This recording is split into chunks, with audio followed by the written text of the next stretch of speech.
Okay guys, welcome back na naman sa aking YouTube channel. No? So bukas update kay Mir 4 starting yan ng 5:30 AM ng umaga hanggang 11 AM ng umaga pa rin. So ano ba yung mga updates niya? So unang-una new events. So isa-isahin natin to, bali tatlo lang to guys. Unang-una dyan, itong Ring 28-day check-in. So pinaka the best to para sa akin guys kasi hindi mo na kailangang i-farm. I-daily login mo lang. So one of the best event ni Mir 4 to. Lalo na sa mga alt, di ba? Wala kang gagawin, makakuha ka ng TE dyan. Tapos yung mga Epic Dragon Steel Box, yan, mahalaga yan. Tapos yung Legendary Constitution, yan. Para sa progress ng ating. Okay, so one of the best yan, yung 28-day check-in. Para sa akin guys ha. Yung pangalawa naman, syempre itong Legendary Magic Stone event. So starting to January 27 Monday. January 27 Monday, 3 days lang yan. So, same pa rin, Dark Steel. Kailangan mo at least, basta 30M, sakto nyo na dun.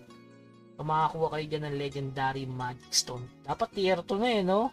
Mag-evolve naman, Mir 4. So, yung huli, ito, sasali kayo sa Discord. Hanapin nyo yung klase ng Snake daw. Tapos, yung submission, pag umabot sa 500, ayan, may bigay na Legendary Blue Dragon Statue. Summon, syempre, Epic Norsol. So, kahit di ata sumali dito makakuha ka pa rin ng reward. Sumali kayo guys ha.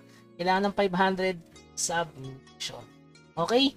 So, yung pangalawa sa event nila, itong New Limited Products and NPC Shop. So, hindi ko alam kung ano to. Yung pangatlo, New Legendary Party Leader Spirit, Celestial, Guardian, Eldra. Ang ganda nito guys kasi ito ay Eva. No? Eva yung ano na yan, yung pet na yan. So, nasa si Eldra? Yung nag-load yung Eldra. Teka lang guys, ayan. Yan. Parang ano siya, no? Yung mount. Yan, legendary. Ganda rin guys. Iba na itsura, no?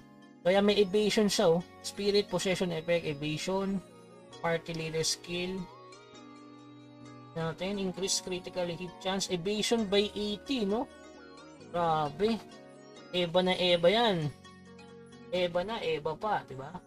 Yan, yun yung bagong spirit.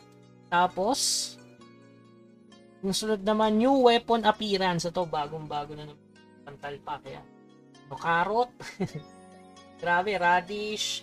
Merong, ano to? Ba't pineapple? Tapos, corn. Ito, very bad. Hindi, ito ata yung ano, dragon fruit. Yan. So, may gulay. Siyempre, may bunny costume. Kailangan may, kailangan ng carrot. Kaya yung appearance para bukas. Tapos yung huli new achievement category Righteous Path. So, regarding dito, hindi ko alam guys no? Sa dalawang to. So, bukasan lang natin alamin. Tapos regarding nga pala doon sa 100 days event ni Mirpor, Takore event. Guys, sa tingin ko after yun ng boosting server. Which is malapit na matapos yung boosting, di ba? Sa February. Second week ata na matatapos na yung boosting server. So, after nun, baka i-release na yung Takore event. Kaya wag kayong mag-alala, parang ayaw ata pagsabayin no? Takore event sa boosting kasi baka may surprise dun sa boosting server na legendary sa mga naka-achieve ng level 100. Baka lang. Okay, so yun lamang guys, keep grinding, huwag kalimutan mag-subscribe sa ating channel. Hanggang sa muli, paalam.